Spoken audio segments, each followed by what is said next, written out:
Kita akan melakukan analisis regresi linear multiple atau berganda dengan bantuan Excel. Di sini bedanya dengan analisis regresi linear sederhana. Nah, jika tadi analisis regresi linear sederhana hanya ada dua variabel, yaitu satu variabel bebas dan satu variabel terikat. Sedangkan jika kita menghadapi kasus di mana variabel yang akan kita analisis itu lebih dari dua variabel, yaitu misalnya paling sedikit ada 3 buah variabel, di mana di sini ada 2 buah variabel bebas dan satu variabel terikatnya. Maka kita bisa menggunakan analisis regresi multiple. Jadi, analisis regresi linear multiple ini dapat kita gunakan untuk melihat pengaruh dari dua atau lebih variabel bebas terhadap variabel terikatnya. Atau bisa juga kita gunakan untuk memprediksi nilai sebuah variabel terikat dari beberapa variabel bebas. Di mana model taksirannya seperti ini. Di sini bergantung dari banyaknya variabel bebas.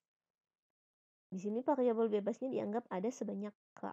Jadi kalau ada dua variabel bebas maka hanya sampai X2 saja. Untuk uji signifikansinya, bentuknya untuk yang regresi linear multiple, yang pertama kita perlu melakukan uji simultan terlebih dahulu, di mana di sini kita ingin mengetahui apakah semua variabel bebas itu secara simultan itu mempunyai pengaruh yang signifikan terhadap variabel terikatnya. Bentuk hipotesis ujinya seperti ini untuk yang uji simultan ini. Beta 1 sama dengan beta 2, jika ada dua variabel bebas maka sama dengan 0. Ya, jika ada sebanyak K variabel bebas maka seperti ini. Kemudian H1-nya ini bunyinya yaitu paling sedikit ada satu beta I tidak sama dengan 0. Artinya itu paling sedikit ada satu variabel bebas yang mempengaruhi variabel terikatnya. Statistik ujinya di sini untuk uji simultan kita gunakan uji F, di mana rumusnya adalah ini. Kemudian kriteria ujinya kita gunakan software, maka kita gunakan nilai p-value-nya. Kemudian setelah dilakukan uji simultan, apabila hasilnya itu menunjukkan bahwa H0 ditolak, atau dengan kata lain menunjukkan bahwa paling sedikit ada satu variabel bebas yang mempengaruhi variabel terikatnya, maka kita lanjutkan ke uji individual. Uji parsial ini kita lakukan untuk mengetahui apakah masing-masing variabel bebas itu memberikan pengaruh yang signifikan terhadap variabel terikatnya. Jadi di sini kita ingin mengetahui variabel bebas yang mana saja yang memberikan pengaruh terhadap variabel terikat tersebut. Maka bentuk hipotesis ujinya seperti ini.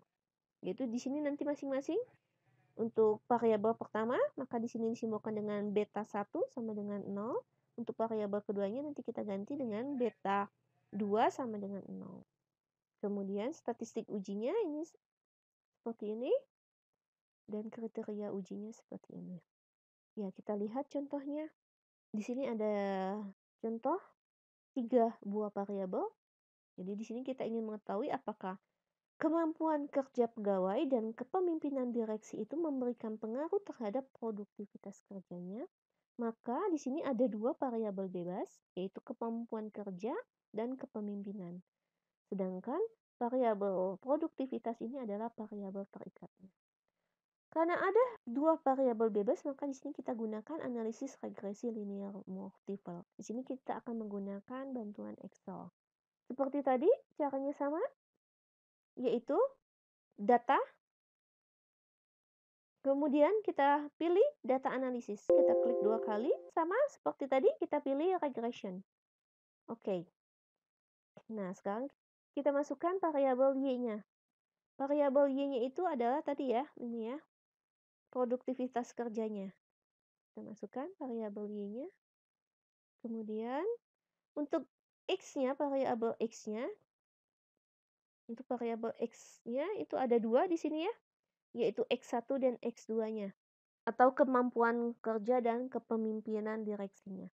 Kita masukkan ke 2 variabel ini. Kemudian kembali lagi.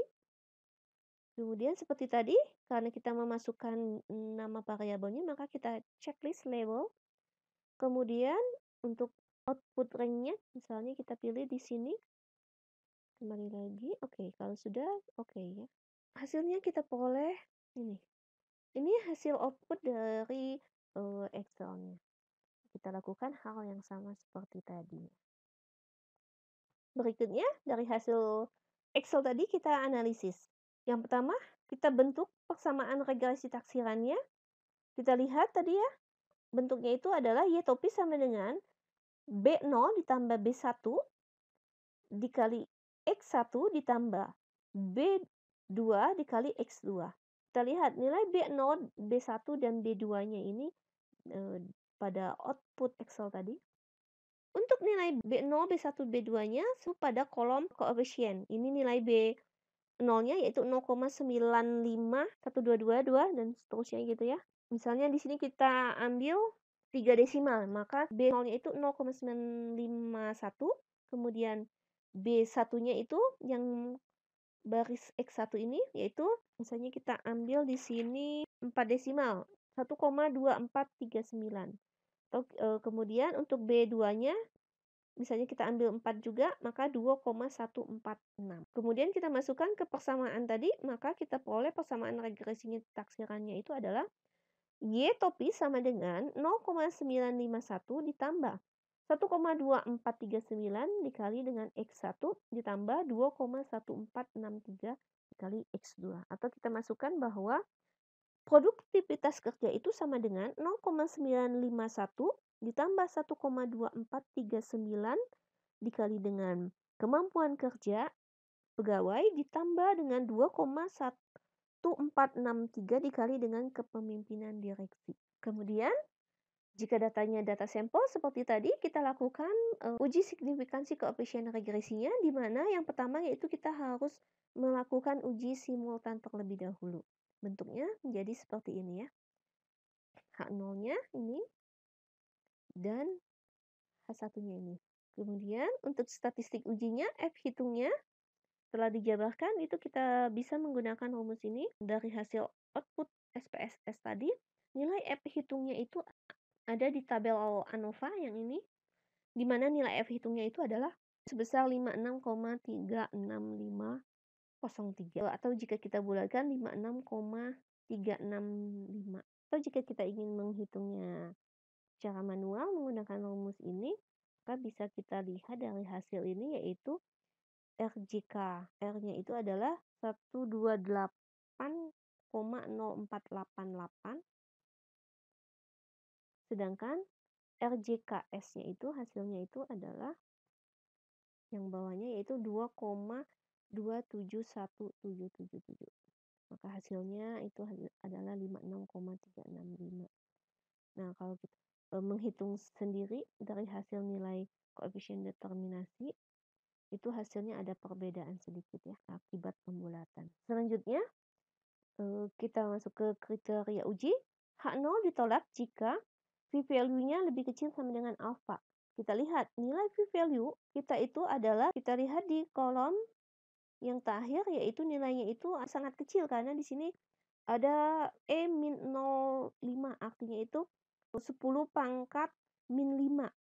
Jadi 4,83206 ini dikali dengan 10 pangkat min 5. Jadi 0,00004832 dan seterusnya. Nilai itu sangat kecil jika dibandingkan dengan alfa kita. Misalnya alfa kita di sini adalah 5%. Maka bisa kita simpulkan bahwa H0 itu ditolak. Di mana dengan H0 itu ditolak itu menunjukkan arti bahwa paling sedikit ada satu variabel bebas yang mempengaruhi variabel terikat. Nah, selanjutnya kita perlu mengecek kedua variabel ataukah hanya ada satu variabel bebas yang mempengaruhi variabel terikat itu. Variabel bebas yang manakah? Maka selanjutnya kita perlu melakukan uji parsialnya. Yang pertama kita lakukan pada variabel bebas yang pertama yaitu variabel kemampuan kerja pegawai. Maka bentuk hipotesis ujinya itu adalah H0,2 beta 1 sama dengan 0. Ini menunjukkan bahwa tidak terdapat pengaruh kemampuan kerja pegawai terhadap produktivitas kerja pegawai apabila kepemimpinan direksinya dikontrol atau tetap. Kemudian H1-nya yaitu beta 1 sama dengan 0. Artinya bahwa terdapat pengaruh kemampuan kerja pegawai terhadap produktivitas kerja pegawai apabila kepemimpinan direksinya itu tetap. Selanjutnya ke statistik ujinya, kita lihat nilai statistik uji untuk variabel kemampuan kerja itu ada di kolom T-stat di baris X1 ini, yaitu nilainya itu adalah 2,491. Kemudian selanjutnya kriteria ujinya masih kita gunakan nilai p-value-nya, di mana p-value yang kita peroleh itu adalah 0,04153. Ya, kita ambil misalnya 3 desimal, maka kita bandingkan nilai 0,041 ini dibandingkan dengan nilai alfa kita yaitu 0,05 tadi. Ternyata 0,041 ini masih lebih kecil dari 0,05, maka H0 itu ditolak. Karena ditolak, maka dapat kita simpulkan bahwa terdapat pengaruh kemampuan kerja pegawai terhadap produktivitas pegawainya. Kemudian selanjutnya kita lakukan uji faksial untuk variabel kedua yaitu variabel kepemimpinan direksi. Maka bentuk hipotesis ujinya itu adalah H0.2 beta 2 sama dengan 0.